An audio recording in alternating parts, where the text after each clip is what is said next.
आज का सत्संग टॉपिक शुक्राना या थैंकफुलनेस पर है। संसार में अगर कोई भी थोड़ा भी हमारा भला करता है तो हम कितना ज्यादा धन्यवाद करते हैं,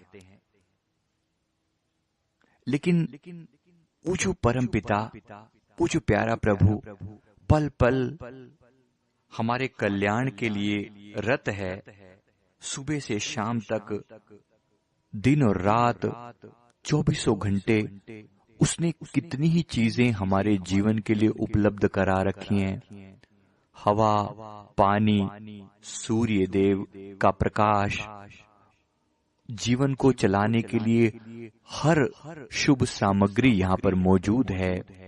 तरह तरह के फल, फूल, फसलें और सारी कायनात जो है वो ऐसा लगता है इस जीवन को सपोर्ट करने के लिए इतना खूबसूरत सिस्टम चल रहा है।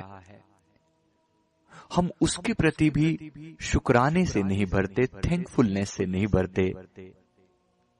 हम एक इंसान थोड़ा भी हमारे ऊपर उपकार कर जाता है तो उसके प्रति हम कितना थैंकफुल फील करते हैं। आप जा रहे हैं, गलती से आपका पर्स गिर जाता है और कोई उसे उठाकर दे देता है, हम कितना थैंकफुल फील होते हैं। पता नहीं उस पर्स में कितनी कीमती चीजें रही होंगी,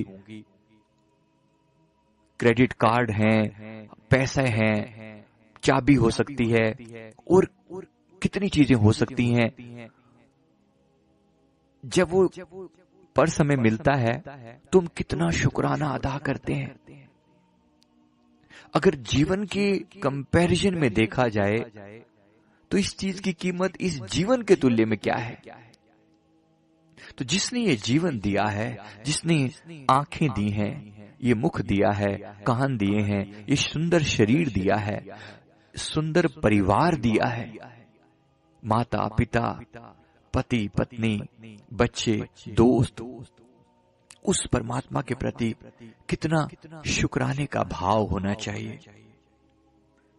लेकिन हम लोगों की नेचर इस तरह की है कि जब कोई दुख आ पड़ता है तो उस दुख में हम इतने रम जाते हैं कि मालिक का, परमात्मा का शुक्राना भूल जाते हैं। एक बार एक व्यक्ति हमारे गुरुदेव की सेवा में दर्शन करने के लिए वो आए और उन्हें हमारे यहाँ पर भक्त जी कहा जाता है, भगत जी या भक्त जी कहा जाता है। भक्त यानी जो विभक्त नहीं है, जो जुड़ा हुआ है। उन्हें गुरुमुख भी कहा जाता है, यानी जिनका मुख गुरु की तरफ है, उन्हें गुरुमुख कहा जाता है।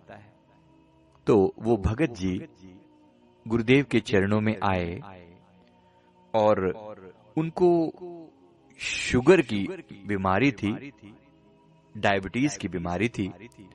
तो श्री सद्गुरुदेव भगवान सामने विराजमान थे, लोग माथा टेक रहे थे, सैकड़ों हजारों की संख्या में लोग आगे खड़े हुए थे और एक एक करके सबको मौका मिलता है तो लोग आ रहे थे, माथा टेक रहे थे गुरुदेव के चरणों में।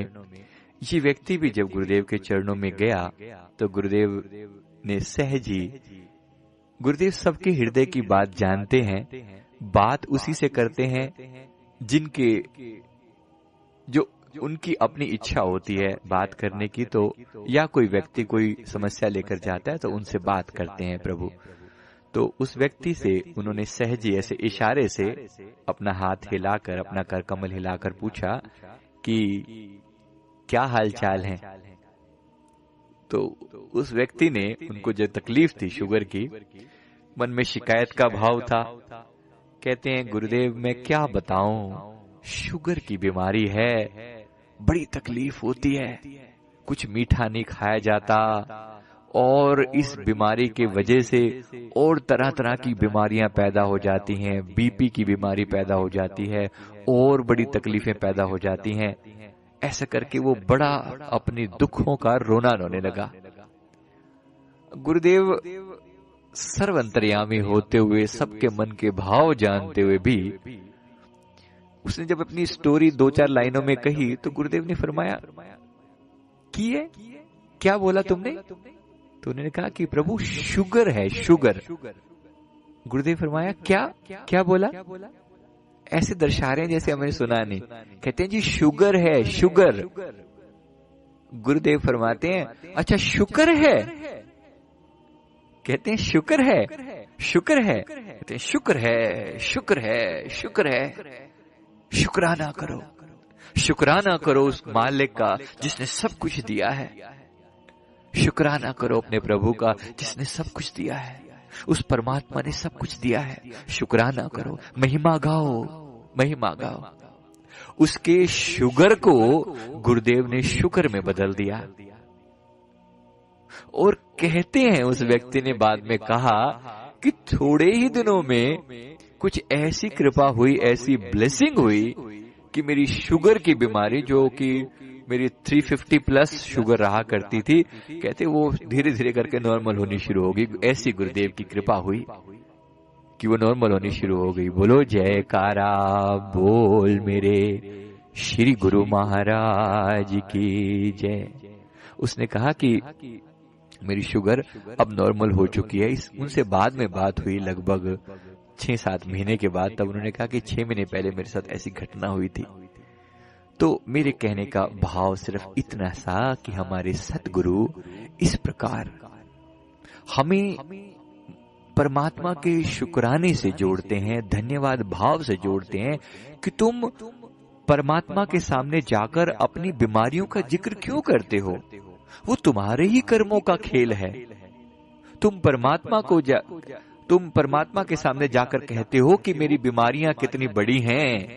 कहते हैं कि कभी जाकर बीमारियों को कहो कि मेरा खुदा कितना बड़ा है, मेरे भगवान कितने बड़े हैं, मेरे गुरुदेव कितने बड़े हैं।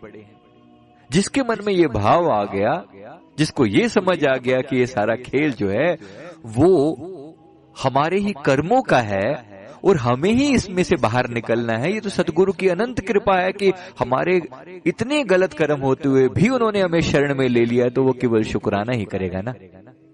वो कहेगा कि शुक्र है मेरे सतगुरु, शुक्र है आपका, बहुत बहुत शुक्राना आपका। इसलिए सतगुरु की महिमा गाएं, परमात्मा की महिमा गाएं जिसने इतना कुछ दिया है, उसकी महिमा गाएं और पल पल उनके चरणों के साथ जुड़े रहें। गुरुदेव ने जो हमें सिमरन बख्शा है, नाम बख्शा है, अजपा बख्शा है, वो पल पल उसका जाप करके अपने जीवन को सफल बनाएं, यहाँ भी आनंदित हों और आगे भी आनंद में हमारा आगे का जीवन हो, परलोक की यात्रा भी सुहेली हो। बोलो जयकारा बोल मेरे श्री गुरु महाराज की जय।